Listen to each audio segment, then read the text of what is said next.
Hey, podcast listening people, welcome to another episode, exciting episode at that. Of course, because I only bring you the best guests of B2B mentors and, B2B marketing experts, CMOs, what I would consider business celebrities, and my favorite people in the world, true practitioners, right? There's plenty of people out there with theory who can talk about marketing, business development, leadership. But my favorite people are those who are out there actively doing it day to day. And of course, I've got the man, the myth, the legend, Mr. Greg Rollett. Rollett, right? Rollett. Yeah. Now you that I nailed say it, it, man. I'm like, wait, did I even have that right the first time?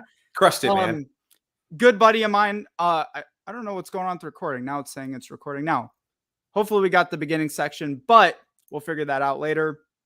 Became a buddy of mine actually through our mutual friend, Brandon T. Adams, of which through his great connections, I've had some other folks on the show. And you're a true master at marketing. You've done the agency world. You've done the CMOing. You've done a lot. You're Greg, for everyone, background, Emmy Award-Winning Producer, best-selling author, media expert, and currently the director of growth at Grommet, where he helps makers, inventors, eComm business owners go from undiscovered to unstoppable. So we're going to talk a lot about that and just do what we do best and nerd about marketing. And I guarantee you're going to get some great value out of this. So on that note too, make sure you share this, right? Share the podcast. If not only for you, I guarantee you there's someone in your network that will get value out of this conversation. With that, my friend, welcome to the show. It's long overdue to have you here. And why don't you give a bit of deeper background? What was Greg doing at 15? Were you similar to me as an entrepreneurial guy at 15 and kind of led you into where you're at now, a number of decades in marketing later? Man, 15, super specific. Well, first, Connor, dude, so excited to be here. This is actually the first podcast I'm recording with like my fancy new lights. I don't have the shelves up yet, but like loving this little setup and dude, appreciate having me on, man. Killing it.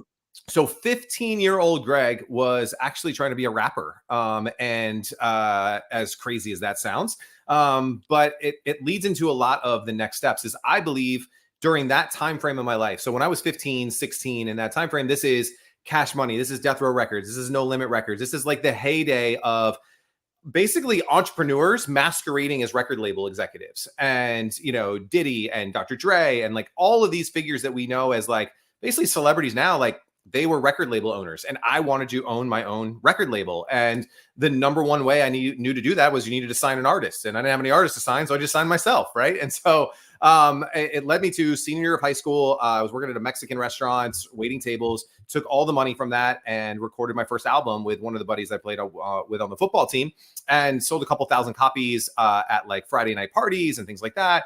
Masqueraded that into the next 10 years of being an artist, like being a musician, touring the country, doing all kinds of fun things. And there's so many parallels to being an entrepreneur of just, I say this joke all the time was nobody wanted the white kid to go rap at their venue on a Friday night. Like that wasn't like, no one was knocking on my door to do that. So we had to basically create demand. We had to show venues and radio stations and all these promoters. We had to sell them right on us and our music. And it was so backwards because so many musicians, and goes back to business, they think it's about the music. The bar owner does not care at all about your music. You know what they care about? Selling drinks. That's all they care about. So we started to realize that and we started to create drinking songs, certain songs where, again, this is a while ago in my younger pre-kid days, but we had songs where we basically made everyone in the bar get a Jaeger bomb. And for those unfamiliar, it's a shot of Jägermeister with a Red Bull. The reason we did that is that's the most expensive drink at the bars or one of the more expensive drinks at the bars we play at. So these are $10, $12 drinks. You make 100 people buy a $10 drink. All of a sudden, like, now these bar owners are like, when can we have Greg and his group back? And, so learned so much from the music industry that's parlayed into business and the things that we do for business owners. And now what we do for eComm business owners at the Grommet. But I take it all back to when I was 15, trying to be a rapper, touring the world. So great question. I love that, man. That was wild. fun way to start it off.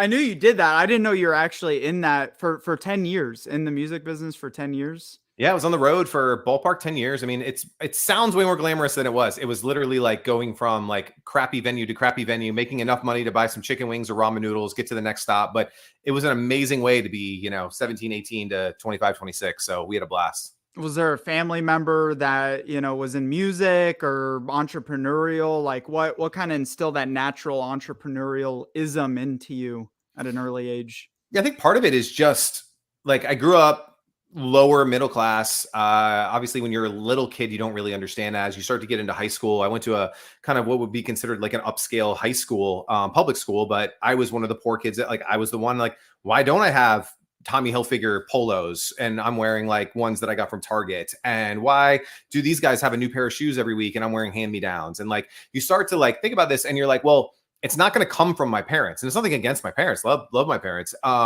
But it wasn't going to come from them, from the financial side. So I learned from an early age that if I wanted something, I was going to have to be the one who was going to have to go get it. And it started with just jobs, which led into, well, I don't want to make $5 an hour for the rest of my life. So how do I leverage this and multiply it? And again, like, watching Yo MTV Raps and, TRL and Rap City every day, like you saw, like you were like, huh, this is cool. Like, this is interesting. There's something here. And, I saw media, and this goes back to what you and I do every day. Like media is leverage, right? Like through this podcast, I'm talking to you one-on-one. We'll spend 30 minutes or so hanging out here together, and hundreds to thousands to tens of thousands of people will hear it. I had to do it once. And so I saw media as this leverage point. I can make a song, I could record it, and I could sell this CD every Friday night at a party and make money on it. And so it started with music, but then it lent itself into, the business world, is that I looked for high leverage places to make the most of my time. So yeah, it was just all self-driven as to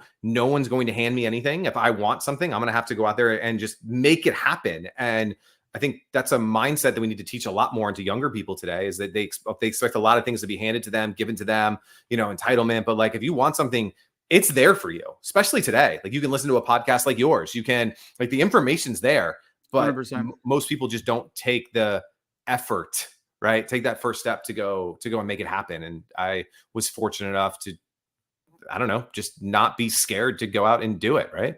And I don't think that's even just a young generation. It's just a generation altogether. Yeah. And Totally. Although the information is out there, I think part of the big challenge is just information overwhelm for a lot of people of where do I start?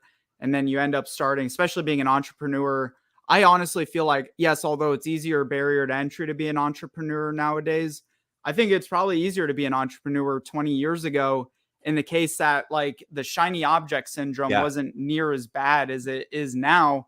And that's where a lot of people hop, skip, do one thing for 6 months, don't make $1 million. They're like, oh, this is a failure, bounce on to the next thing. And then they never really get traction anywhere. So that just kind of made me think about that. Yeah. Well, in the media world, it's the exact same thing, right? Like when I started 20 something years ago, I had newspapers, I had radio, and I had TV. Right. Yeah. Like, and add in like magazines, direct mail, like there was still, but like now, like if you want to market your business, like, this, like there's hundreds of channels, there's channels within channels. And same thing with being an entrepreneur. I learned this from Jack Canfield. I was one of the producers on Jack Canfield's documentary we did a few years ago. And he gave this analogy of like when you're on a road trip or you're driving at night, right? Like you don't always know where the next turn necessarily is, but you have headlights on your car and they illuminate the next 100 yards of the road. And then as you continue moving forward, the headlights also move forward and it reveals more of the road. And I think the hard part is getting in the car and starting the journey. But once you create some momentum, more of the road is going to unveil itself.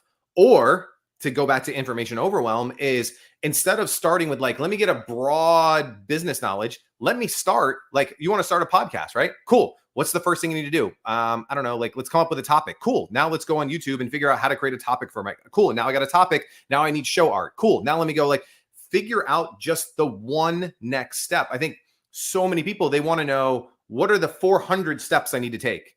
Well, really, in reality, you only need to know the headlights. What are the next 100 steps that I need to take? And, if you just do that or one step, it becomes a lot easier. You start to have much more tunnel vision and focus on what you need to do versus, starting a podcast is overwhelming. If you think of it like, oh my God, I have to do show art and I got to get this and I got to get guests and I got to get a microphone and I got to get someone's got to edit it and how do I get it on iTunes? Like now you start to panic. But if you're just like, cool, what's my topic? All right, now that I got my topic, let's get some show art. Now that I got my show art, what's like one step at a time? Those tiny steps create huge momentum and progress, both in your business and in your life. I think it's a big problem with even marketers now, and I know these senior level CMOs who've been in the game for quite a while, and you see this whole, hey, we got TikTok and Instagram and LinkedIn and radio and TV and ad, you name it. There's so many channels, and a lot of, and I know you've been involved with a number of startups over the years, go into it of like, okay, we're gonna be omnipresent right out the gate and we're going to do it all and just publish ourselves on every single platform, and then it flops and they can never really get it to work. Whereas a lot of time I'm telling people like, dude, start with one, right? Start with LinkedIn, make it work, make it successful, then scale it out to other people. And that's like something that I think a lot of people should practice nowadays more, is start with the one, solve it, then pursue world domination. You move miles by literally an inch at a time that way.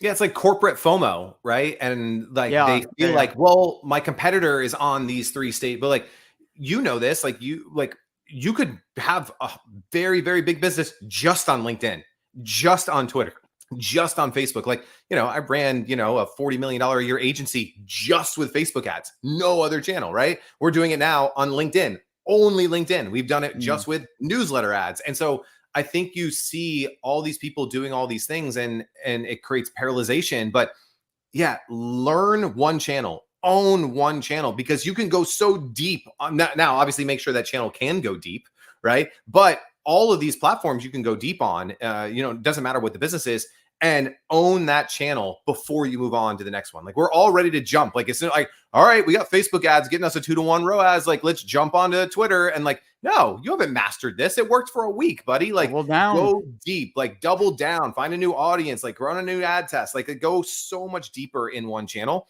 There's so much opportunity in every single channel that most people, they're scratching the surface because of, again, like corporate FOMO, like they see somebody else on another channel. They need to go there. And you're right. Like it's a strategy for failure, because you got 100 points, like you got 100% and you're doing 10% in 10 different things.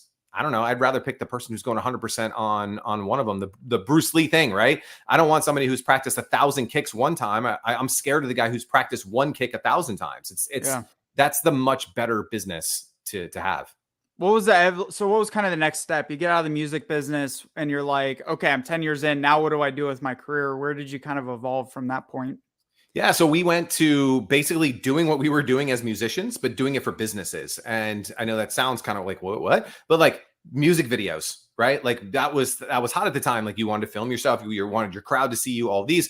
Well, in the business world, video was just getting started. And I know it's crazy that there's even businesses today that don't have a ton of video content online. It's like, well, instead of just having a static video, like, hi, I'm Bob and I'm a dentist and I want to talk about, 6 ways to brush your teeth. But like, that's like, we knew 10, 15 years ago that was boring, right? And if that's the content you're creating now, it's boring and people don't want to listen to it. We wanted to bring in the electricity. We wanted to bring in celebrity hosts. We wanted to bring in personality. We wanted to get you moving. And so we were creating like, sizzle reels, videos, like stuff that we were doing in the music industry. Like, how can we take that into business? How can we put you full page in a magazine? Like it was your album cover going out there. If you have a podcast, how do you make the artwork stand out and like do something big? Like, so we took all of these elements that were working for us in the music industry, brought them into the business world. And, I've ran an agency on that for just over a decade and did really well. Got to work with some of the biggest, influencers in the personal development and business space and, that there are out there, and had a heck of a good time doing that. And I think there's still so much that business owners can learn from pop culture, from the entertainment scene, now from like the influencer space. Like, what are they doing that we can borrow and put into our business? Because most of our businesses are like at the root level, they're boring, right? Like I know like in the B2B space, most of you guys wake up in the morning, you're like, my stuff's boring. It's only boring because you made it boring, right? Like, how can you make it exciting? How can you make it more personable? How can you bring some sexiness and sleekness into what it is that you do? And I know there's company buy-in, there's like different things, there's HR, but energy is contagious. If the energy that you're putting out into the world is down here, well, your prospects are going to feel that, your customers are going to feel that. Like, how can you bring that excitement and energy into what it is that you do? And we tried to do that for, the financial advisors, attorneys, dentists, personal trainers, real estate agents, like really in the professional services space. How can we make their business have energy around it and create that vibe that like, that's the real estate agent I want listed in my house because he's a freaking rock star. Like, that's what we wanted. And that's what we did for a really, really long time. And we had a blast doing it. And you had sold that agency, just exit, like what had happened with that? What made you decide to wind that down and kind of pivot direction from that point? Yeah, I think like as most entrepreneurs, like we do something for a while and just either the environment gets stale. It's not as exciting and sexy as it was when you got in. COVID happened to us, which was very devastating for our business. For the video side, most people were flying in from all over the country into our studio in Orlando. That shut down almost immediately. And like, we just had to make some changes, and the vibe just wasn't there. Like, I wasn't waking up excited and energized to do what I do. And so, there comes a point where there's just time. And so, yeah, we exited that business. We had a successful exit, and just knew that it was time to move on. And I don't think that that's a bad thing. I think sometimes in life, like, we need that reset. We need that recharge. We need, like, if especially as a business owner, if you wake up every day, like, dreading the work that you have to do and the customers that you're serving and the market that you're in, like, it's time to move on because you're not doing anyone any service at that point. And that's really, I was waking up every day, like, just going through the motions because it's what I had to do to, keep the lights on, keep my staff. And like, that's not fun for anyone. And, again, you can see I'm an energy guy, like, and I'm big believer in energy. And if the energy is not there, you got to part ways. And so, yeah, it was time to go. When and how did the Emmy come about? Those of you who can't see on video, you got Emmy hanging out behind your head there. When and how did that, kind of come into your vision, your goals, and what also about that experience could, and you probably haven't maybe not thought about this, but what have you learned about business and sales and marketing and branding from, not everybody has an Emmy. So, it's kind of an interesting story, I'm sure. Yeah. So the Emmy side, I have my old business partner to thank for that, Nick Nanton. He really got heavy into the film industry. And again, kind of taking that music theme. He was a music attorney, got into the business world. I was a musician, got in the business world as we partnered up and did a lot of stuff. He was starting to do like documentary work and things of that nature. And I got to tag along for a lot of that as field producers, directors, camera work, like learned a lot of it from him. And the Emmy came from a documentary we did in the Dominican Republic called Return to Esperanza. It was all about ending generational poverty in the Dominican through microloans to female-led entrepreneurs. And so they knew that the quick cliff notes of the story is this organization founded by Dave Volley, former Major League Baseball player, now works for MLB Network and is the voice of the Seattle Mariners. He was going down there for spring training and thought that these kids were asking for his autograph. They really wanted food and knew he needed to do something about that. Because if he bought them some, hot dogs or chicken sandwiches or whatever it was tonight, they'd still need that again tomorrow. And found out that if they gave it to people like Connor and me, we're just going to go buy beepers and gold chains, but if they gave it to the women were actually going to reinvest it back in the family. And so started these microloans to create micro businesses down there. Incredible film, incredible story, and ended up winning me an Emmy for that. Have a bunch of other nominations that we didn't win for. But the business lesson I think out of this is I'm a big proponent of there's a game being played around us, and you can like the rules or not like the rules, but there is a game being played around us. And there are certain needle movers that will open doors for you, that will get people to open your emails, that will get responses that, again, doesn't have to be an Emmy, right? But like, think about like if an attorney sent you a FedEx package right now, would you open it? Yeah.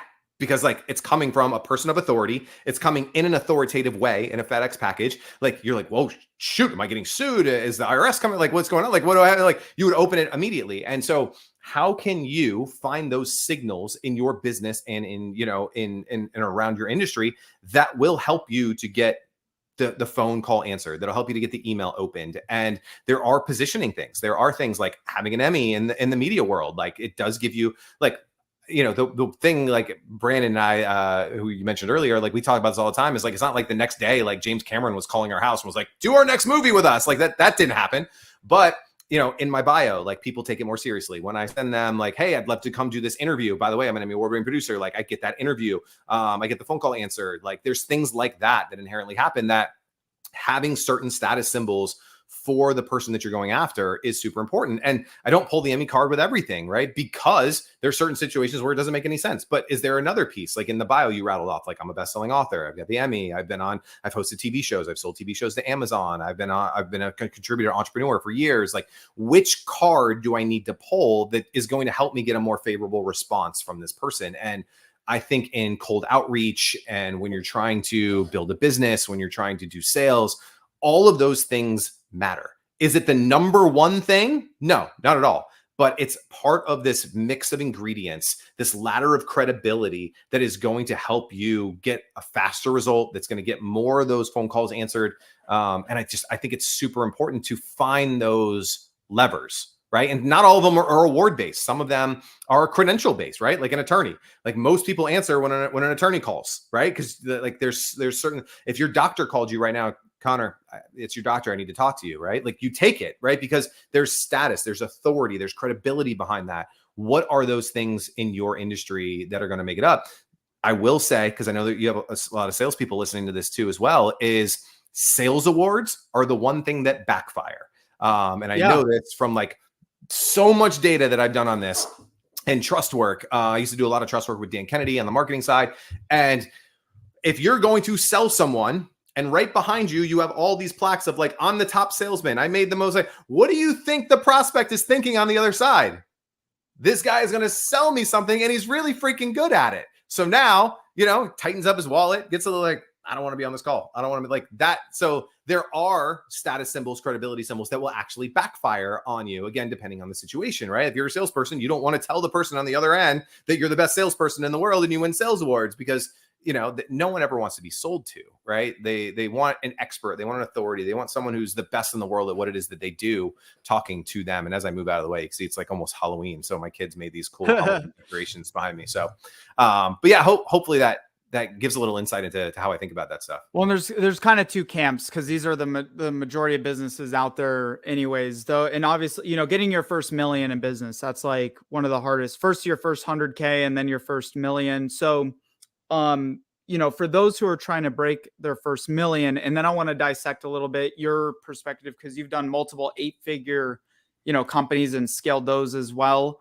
What is it, first off, under the million mark? How nowadays do you break through the noise, get that authority? Where would you start? If you step in any business, and just in your experience, what are the first, items that you're going to be looking at to say, hey, here's the lever that we need to pull in order to, get you to the next level? This is like the most dumbed down version of an answer, but it's an answer that I've lived by forever. And it's one product, one offer, one channel. And it is like, so many people create the product without ever thinking about the other side. Like, I am an offer person. To get to your first million, you need to have an incredible offer. What are you putting out into the marketplace that the marketplace actually wants in return, right? Just because you created a product doesn't mean that anyone wants it. How they want it is your offer. So one product, one offer, one channel. So to put some more context behind that, is you probably already have the product, right? Like most of you probably already do. But the offer is where I would spend like 80% of my time, right? So you got the product, that's 10%. Let's go and spend 80% of the time on the offer, and then test that offer on one channel: Facebook ads, LinkedIn channel, content, newsletter ads, like wherever you're going to go. But the offer is the most overlooked piece, right? An offer is really simple. It's, does the person on the other end value your stuff more than their dollars? And usually the answer is no. That's why sales don't happen, is because they don't see the value. The value equation is out of balance. And so you need to spend more time on the offer. And the offer is everything from, the terms, right? Is it a one pay? Is it a multi-pay? Is it zero down? Is there interest that you're charging on this? Are they able to split pay? Are they able to invoice this to someone? Are they paying online with a credit card? Like all those little payment factors. Is there money back guarantees? Are there refunds? Are there stipulations? Do you make it hard for them to jump through hoops? Like in the B2B side, you wouldn't believe how hard some of these people make it to, like, hey, you got to fax me the IO back, and then you have to sign over. Like, seriously, like those are like, that's part of the offer, right? That most people don't see, but that's sales prevention department. Are there bonuses that they get? And I know in the B2B space, you're like, bonuses, like, isn't that like for internet marketers? And like, no, like, what are the bonuses? Like, if you look at like car sales and you still listen to the radio, they're just like, come in this weekend, and when you buy that new Ford F-150, we're going to give you 12 months of Sirius XM radio. Guys, Sirius XM radio is like $50 a month. That's $600 a year, and you're buying a $60,000 truck. But people are trained that way to say, you know what? I'm going to buy my F-150 this week because I get the Sirius XM radio. Like, they're making a $60,000, $70,000, $80,000 decision over a $600 bonus, right? What are the bonuses that you could stack? Are there pieces that you could pull out of your core offer that you could advertise as bonuses? Is there a certain level of support that they could get if they take action now? Are there fast action bonuses? Hey man, Connor, if you can get this done in, and signed by Friday, we're actually going to extend the warranty an extra 6 months for you, right? Boom, done. Like, what are those things that create scarcity and that create urgency in your offer? If they know that they can just come back to you tomorrow, next week, next month, next year, get the same exact offer, you don't have an offer. So you have to put those scarcity and urgency factors into play. And if you can put all of this, and I missed a ton of different offer factors, but I want to move on in a second. But the offer, if you can't get that offer right, none of the other things matter. So one product, one offer, one channel, go hard. And the first million, when you block out everything else and you focus on those three things, that first million is going to come faster than you ever thought possible. The problem is you've got, well, I wrote a book and I've got a podcast and I've got a course that I want to promote and I'm doing a live event at the end of the month. And, my email list is 46 people, but I'm like, you're not going to win, right? You're just not. So one product, one offer, one channel. 111 chasing to. And so the other side of that are these companies, they're at 35, they're at 57, and even just getting that extra, five, that what should be to create that enterprise value that's sellable, exitable, valuable for the shareholders, 20 to 30% year over year growth, right? That should be the aim from what I've experienced from other mentors, coaches, you name it. And so where are they getting stuck there? And why are they getting stuck at that level from, a marketing, branding, influence perspective from what you've seen? Yeah, I look at it from two spaces. It's acquisition and retention. And so acquisition, like once you start getting, a little fatter, right? You're starting to make a little more profit, you're starting to get a little more revenue, acquisition starts to slow down. And that's like the number one thing you can't do, right? Is slow down acquisition channels. So are there new acquisition channels? Are there more places where you can go deeper? Like we said, like if Facebook's a channel, how can you go deeper on that channel? Like how do you get as much as you can from each of those channels? But the second side, especially at that level of growth, is retention. So retention, are we keeping this person? Are we upselling this person? Are they buying more from us? Are they referring other people to us? That's going to drive more people into our organization. And so I think there's not enough focus on good retention that actually drives ROI. I'm sure there's retention, right? You're sending the email out to say, thanks, Connor. Like make sure you log in this week and like things like that. But, every week, like right now, like we're in this stage and every day I film a quick little Loom video. It takes me 60 seconds, film the Loom video, and it goes to, hey, here's the updates. Here's what's going on. Energy is contagious, right? I get everybody energized. And hey, by the way, if you know somebody to be a great fit for Grommet, make sure you shoot me an email. I got something special lined up just for you. Boom, there's an offer, right? Scarcity, urgency, trying to get somebody to do something now. I've got something for you, a bonus. Every day, like I'm getting people fired up about a SaaS platform, essentially. These are your clients that you're talking about? Correct. Yes. I'm sending this to clients, right? On the B2B side, right? So these are all brands that are on our platform in our marketplace. Every day I'm getting them fired up every single day. Hey, here, guys, I got to show you this really cool thing. This brand just did Cantrip. Check out this email that they just put together and sent it out. Yeah, it drove like 80 something sales to them yesterday. You should definitely check it out. By the way, if you guys know any brands like Cantrip that would be a great fit for Grommet, make sure you hit it's retention. And it's not even retention for the retention, like it's retention and activation because I'm getting maybe brands that were dormant to reignite. I'm getting accounts to like, oh man, like we need to do more. Hey, can we launch another product? I forgot about you guys. I want to launch another product with you guys. And so there's acquisition, new blood, right? That's always going to be like, you always need new people coming into your world, but how are you taking care of the people that are already in your world? Because you've already paid to acquire How can them. you go so much deeper? And we had this conversation with Jay Baer recently too, is like there's lots of incentive for new client acquisition, but for existing teams and the B2B companies that are really, and this is every company, is going so much deeper with client retention, upselling, cross-selling, and growing those accounts. Whereas probably 99% of businesses are still not fully successful in that arena. Yeah, well, acquisitions is sexy, right? Like, let's make a new ad, let's create a new campaign, let's work with our agency, like whatever it is. But the thing is, how can you make retention and upselling and lifetime value sexy? And I think this is something that we did a really good job of at the agency. It's something that we're now working into the Grommet side, is like things like incentives for hitting certain milestones and metrics. So prior agency, we had something, we created an association. It was the National Academy of Bestselling Authors, where if you hit a bestseller list, you could apply to be in the National Academy of Bestselling Authors. And then every year we had a gala where you could go and get your Quilly Award as representation of being a bestselling author. And guess what we sold? How to help people, like business owners, become authors and hit the bestseller list. And so we had this annual gala, but it was retention because it was now this annual gathering where all of our clients came to Hollywood, California, get all dressed up, put their tuxedo on, get an award that looks just like an Emmy, but it's a golden quill. We get them, we made them, we spent a lot of money on it to make them from the same people that make the Emmys and the Oscars. So it's coming from the same trophy company. Get this big statue, they take the picture. Well, guess what? Now that person's signing up for another thing. They're referring to, dude, like now they're posting all those pictures on social media. You guys got to see where I'm at this week. With the Grommet, we're now doing the same thing. So the Grommet works, products come on the website, shoppers vote for their favorites.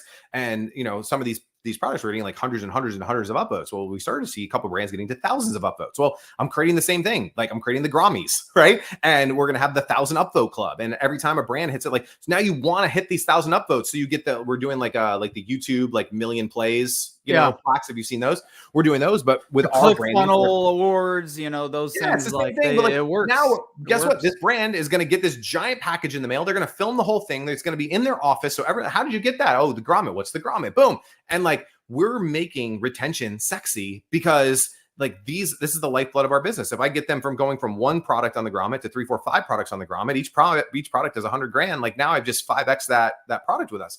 Make retention sexy. And like, but if you're just like, I don't know, we're going to get some like outbound phone sales guy who's just going to call our accounts and just make sure that they're happy with what they got.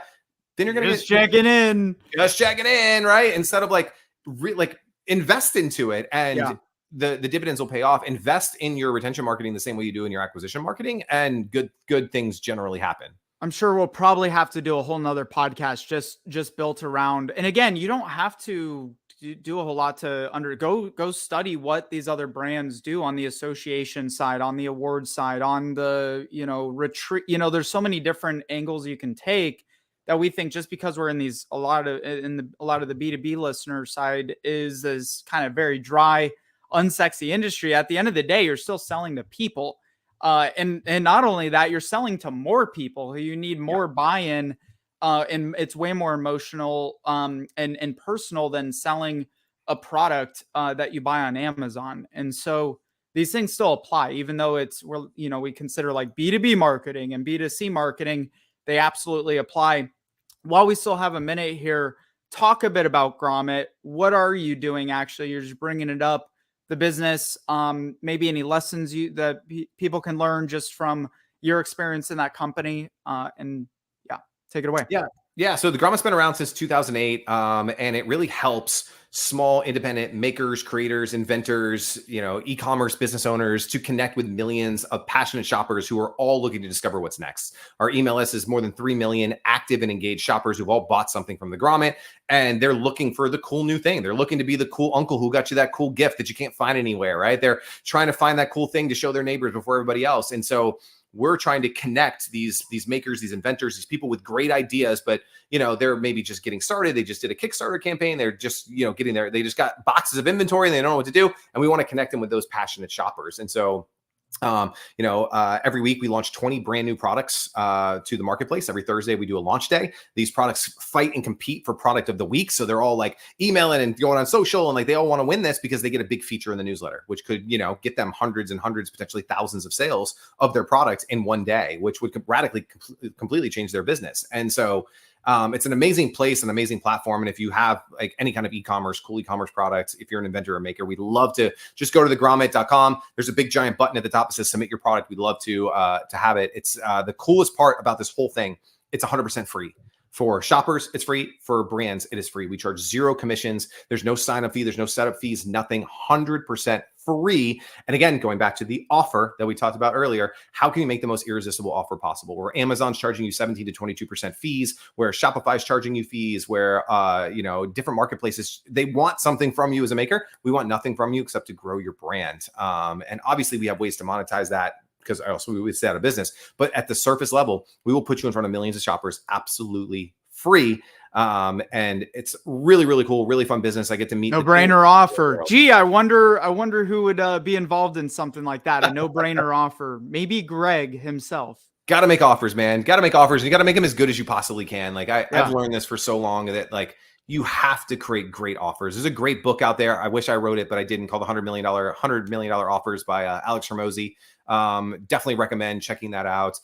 Todd Brown also has some really good training around offers for those looking to get into more into offers. But like, how can you make your offer sexy? Like, how can somebody like be like, I would be an idiot if I didn't say yes to this. And if you can do that, the money will flow. I've totally seen it. Just testimony that, you know, we've this business before I came in and a partner in this company. It's kind of a historical company. It's been around quite a while. We stepped in, and then about 18 months ago, we put in an offer that nobody else in our industry does, which is a money back guarantee. Everything's month to month, no long-term commitments. And so there's absolutely no risk for you to do what we do. And from there, it just skyrocketed. So that's the best kind of offer is you went, everybody's saying like, I need a 12-month commitment or 2-year contract, 3-year contract.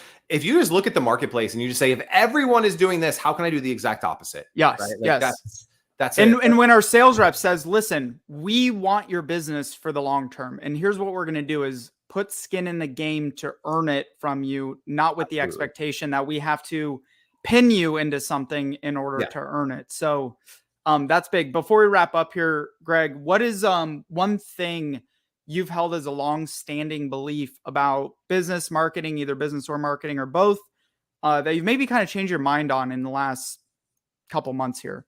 Ooh, changed my mind on. I had an easy one that's like kind of my go-to. I'll say that one because it's top of mind is David Ogilvy, one of the top advertising guys of all time, said this quote, and I used to have it in my office right in front of me. It said, you can't sell souls in an empty church, or you can't save souls in an empty church. And what he meant by that is like, if you have the best product in the world, but you have no one to sell it to, it doesn't matter. If you have the cure for cancer, but you can't find one cancer patient, it doesn't matter. And so you have to build audience. And so whether you're using, you know, well, you should be working with Connor and using his program and everything that he does to create content, but use it to build audience, right? Build the newsletter, build your social followings so that when you have a new product announcement, you could just send an email out. Like it's so much easier, right? Than having to do that. Is like, if you could build that audience, you build your congregation of followers, it makes everything in business that much easier. And that's one of my favorites of all time. And even what we talked about earlier is kind of something that I've changed my mind on a lot. Is I used to really think, and I used to teach, that you have to be everywhere. I used to have a course called The Everywhere Effect.